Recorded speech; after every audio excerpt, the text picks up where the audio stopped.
The placement of Lilith, the Black Moon, in the second house of a natal chart is a profound study in the intersection of self-worth, material survival, and the primal urge for autonomy. In astrology, the second house governs our values, possessions, and the way we sustain ourselves, while Lilith represents our wild feminine energy, the part of us that refuses to submit, the shadow self, and the raw power that was exiled because it was too much. When these two forces collide, the native's relationship with the material world becomes a battleground for personal liberation.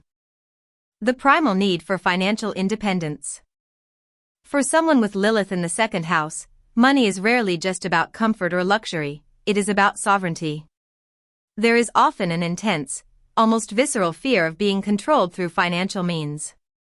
This native may have experienced situations, perhaps in childhood or early adulthood, where resources were used as a leash.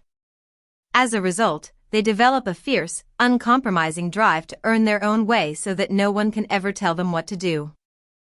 This can manifest as a lone wolf approach to business. They may struggle with traditional 9-to-5 environments or rigid corporate structures because their methods of acquisition are unconventional. Lilith here doesn't want to follow the proper channels of wealth, she wants to manifest resources on her own terms, often through magnetism, intuition, or sheer defiance of social norms. The distortion of self-worth.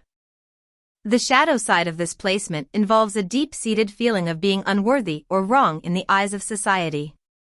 Because the second house is the house of self-esteem, Lilith's presence can create a fluctuating sense of value.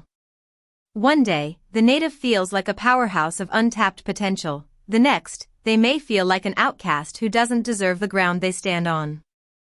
Often, this stems from a refusal to value what society deems valuable. The native might reject traditional status symbols, or conversely, they might obsessively accumulate them to prove a point to those who once doubted them. There is a taboo quality to their possessions or the way they make money. They may find success in industries that are considered edgy, hidden, or provocative. Physicality in the body is a resource. The second house is a succedent earth house, deeply connected to the physical body and the five senses. Lilith here gives a very raw, earthy, and magnetic physical presence. The native may have a complicated relationship with their body, viewing it as their greatest asset and their most private sanctuary. There is often a rejection of standard beauty or health norms. Lilith in the second house people tend to have a take-me-as-I-am attitude toward their physical form. They may use their sensuality as a tool of power, or they may retreat into a defensive shell where they allow no one to touch or own them. The lesson here is learning that their value is inherent and cannot be bought, sold, or taken away by external judgment.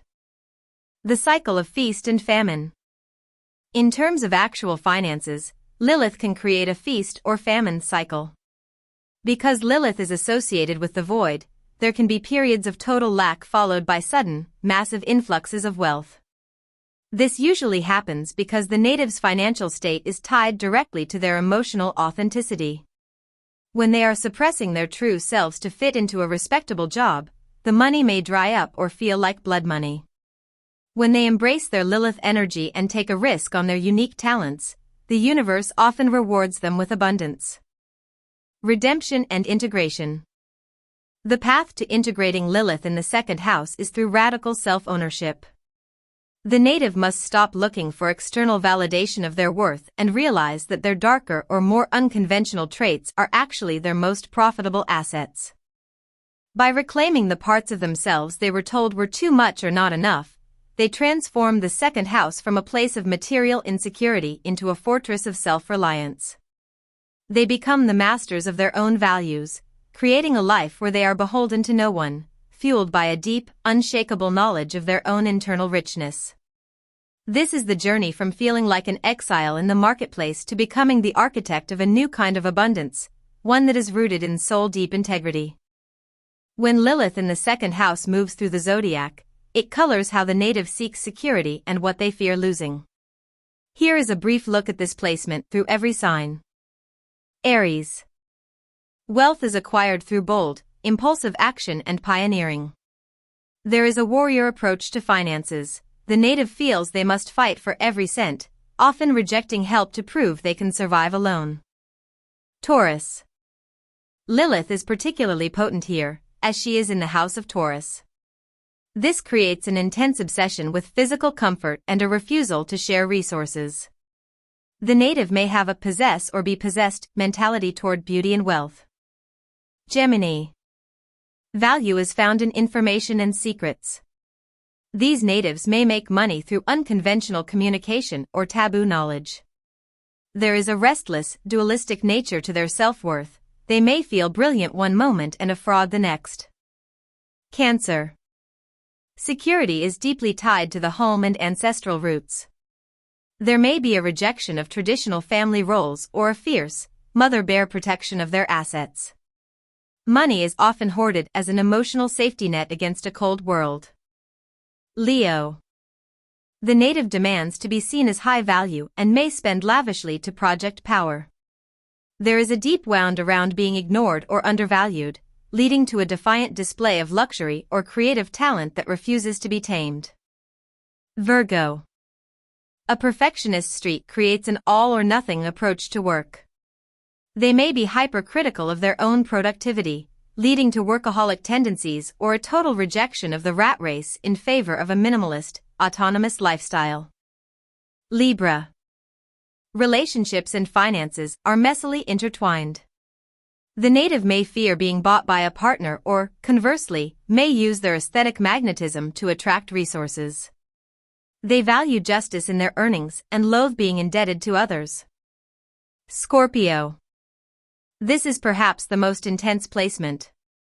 There is a magnetic, almost psychic ability to attract wealth, often through darker avenues like inheritance, taxes, or psychology. They keep their financial status a total mystery to maintain power. Sagittarius. Wealth is viewed as a means of total freedom and travel. They reject any job that feels like a cage. They may take massive gambles on their own potential, valuing experiences and the truth over cold, hard cash. Capricorn. A very cold and calculated approach to security. The native is determined to reach the top of the mountain to spite those who doubted them. They are masters of the long game and can endure extreme deprivation to eventually achieve total control. Aquarius. The rebel of the second house. They value the strange, the futuristic, and the communal. They may reject the concept of private property altogether or make a fortune through revolutionary technology and social disruption. Pisces. Finances can be misty or disorganized.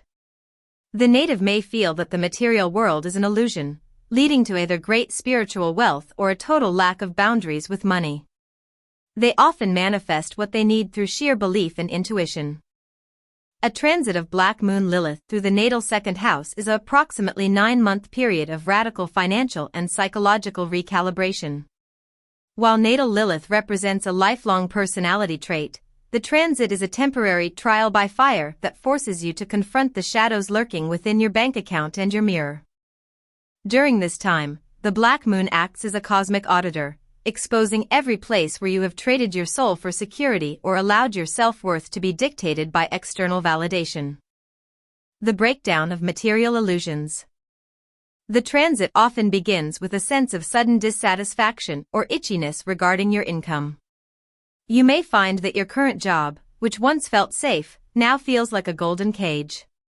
Lilith's energy is inherently rebellious. As she moves through your second house, she demands to know if you are being paid what you are actually worth, not just in terms of market value, but in terms of your human dignity. This can manifest as financial sabotage if you aren't paying attention. You might feel a sudden urge to quit a stable job or spend impulsively on things that make you feel powerful or seen. The shadow side of this transit is the temptation to use money as a weapon or a shield, attempting to buy the autonomy you feel you're missing. Reclaiming the exiled talents. One of the most constructive expressions of a Lilith transit through the second house is the sudden surfacing of hidden talents. These are often skills you were told were unrealistic, weird, or not lucrative in your youth. Lilith encourages you to bring these outcast abilities into the light and monetize them. Because the second house governs our physical resources, this transit often marks a period where you refuse to be used by others. You become acutely aware of energy vampires, people who take your time, labor, or emotional support without fair compensation. You may find yourself setting scorched earth boundaries with employers or partners who have historically undervalued your contributions. The body and sensual sovereignty. As the second house is associated with the sign of Taurus and the earth element, this transit deeply affects your relationship with your physical body. You may experience a rebellion of the senses.